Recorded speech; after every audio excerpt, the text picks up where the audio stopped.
Hi guys. இப்போ இந்த வீடியோவில் என்ன பார்க்க போகிறோன்னா, இந்த வாரத்துக்கு எங்கள் வீட்டுக்கு தேவையான காய்கறி என்னென்ன வாங்கியிருக்கேன்னு பார்ப்போம். எங்கள் குடும்பம் கொஞ்சம் பெரிய குடும்பம், அதனால் காய்கறி கொஞ்சம் நிறையாவே வாங்குவேன். நான் காய் வாங்குறதுலேயும் பழம் வாங்குறதுலேயும் ஒரு ட்ரிக் யூஸ் பண்ணுவேன். அது என்னென்னு உங்களுக்கு சொல்கிறேன், பிடிச்சா லைக் பண்ணுங்கள். காய்கறி வாங்கினாலோ பழம் வாங்கினாலோ அந்த சீசனுக்கு எது கம்மியாக கிடைக்குதோ அதுதான் வாங்குவேன். பார்த்திங்கன்னா இந்த காலிஃப்ளவர் கொஞ்சம் நாளைக்கு முன்னாடி 50 ரூபா 60 ரூபான்னு விற்றுக்கிட்டு இருந்தாங்க. இப்போ பார்த்திங்கன்னா 10 ரூபா 20 ரூபாய்க்குன்னு கிடைக்கிது மார்க்கெட்டில். அடுத்து சோளம், இதெல்லாம் நாட்டு சோளம் சீசனுக்கு தான் கிடைக்கும். இதுக்கு சீசனுக்கு கிடைக்கும்போது பிள்ளைங்களுக்கு வாங்கி அவிச்சு கொடுக்கலாம். அடுத்து சீசன் காய்கறிகள்னால் என்ன பார்ப்போம்.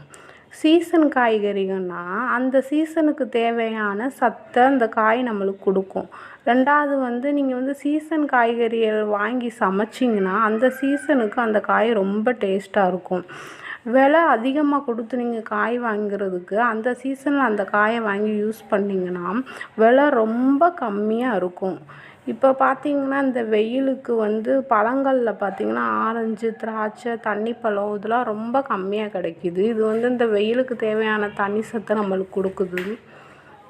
அடுத்து சக்கரவள்ளி கிழங்கு, இதெல்லாம் சீசனுக்கு கிடைக்கிற கிழங்கு. சீசனுக்கு கிடைக்கும்போது பிள்ளைங்களுக்கு வாங்கி நம்ம அவிச்சு கொடுத்துக்கலாம். அடுத்து முருங்கைக்காய் இப்போ கொஞ்ச நாளைக்கு முன்னாடியே 10 ரூபா 20 ரூபா 30 ரூபா 30 ரூபான்னு விற்றுக்கிட்டு இருந்தாங்க. இப்போ பார்த்திங்கன்னா அந்த 2 கட்டே 15 ரூபா தான். அடுத்து நாட்டு தக்காளி, இதெல்லாம் பிடிக்கவே முடியாதுங்க. இப்போ 1 கிலோ 30 ரூபா விற்கிறாங்க சீசன்னால். இதெல்லாம் ரொம்ப டேஸ்ட்டாக இருக்கும் குழம்பு வச்சா. அடுத்தது மொச்சக்காய், இது சீசனே முடிய போகுதுன்னு சொல்லி வாங்கிட்டு வந்திருக்கேங்க. அடுத்து இதுதான் இந்த வாரத்துக்கான காய்கறிகள் பார்த்துக்கோங்க. அடுத்தது மளிகை ஜாமானை பார்ப்போம்.